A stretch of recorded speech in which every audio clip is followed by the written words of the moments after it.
practice when we are moved and inspired, and we can put it down for a sec if we're not feeling it. We can worship and feel devotional to mythical beings that resonate, or we can make an offering to our own highest self. Modern magic has no rules, is proudly magpie, while keeping an eye out for cultural appropriation, as we have learned the lessons of the New Age hodgepodge that came before us. We can do the work to learn if a spiritual practice is open, meaning the culture it belongs to has generously offered or made peace with sharing it with the larger world, versus closed practices, those rituals that are reserved for the folks who are truly a part of the originating culture. For the white people among us, unlearning racism and white supremacy must be part of our spiritual practice. Respecting that there are traditions that are not for us is an important aspect of that work. Approaching traditions outside your own with appreciation and respectful curiosity versus a white supremacist belief that everything is theirs for the taking makes a difference.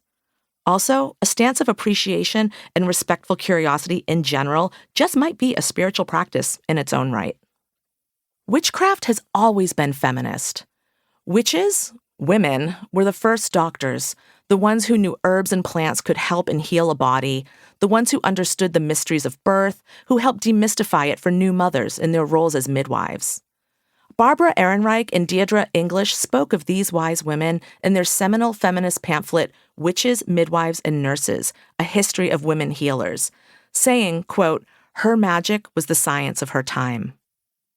The Royal College of Nursing in Scotland is currently funding a massive research project to find evidence of practicing midwives among the 4,000 individuals accused of witchcraft in Scotland between 1563 and 1736, over 80% female, of course. There is a movement to absolve these witches of antiquity of witchcraft and reclaim them as nurses or simply as independent women who went against the grain of their time. But there is also a movement among contemporary witches to recognize them as our foremothers, reclaiming the pejorative witch as not only the accurate term for a person whose spiritual practice deals with manipulation of energy, belief in the power of nature, and embrace of female deities, but also as a powerful cultural term for women through the ages who refuse to be controlled, to dim their personal power, or disavow their connection to the great unknown. As a young feminist, I was thrilled to see that the magical practice I'd begun dabbling in during high school actually supported my empowerment and independence as a woman. In the maiden, mother, crone triad of femme life stages that many pagan traditions honor, I saw for the first time the phases of a female's life from youth through old age held with respect and honor. Maidens weren't young and dumb, ditzy and foolish. They held the wisdom of wild mind, the innocence and insight of a beginner. Mothers weren't barefoot and pregnant, boring, or self-sacrificing. They didn't even have to be mothers, per se. They were simply women at a moment when their physical power and the power of their lived experience synced up, allowing their dynamic creative energy to be sunk into any sphere at all. Motherhood, sure, but also the pursuit of art or thought, sex, business, or relationships. But it was probably the revered archetype of the crone that most moved me at that moment in my youth.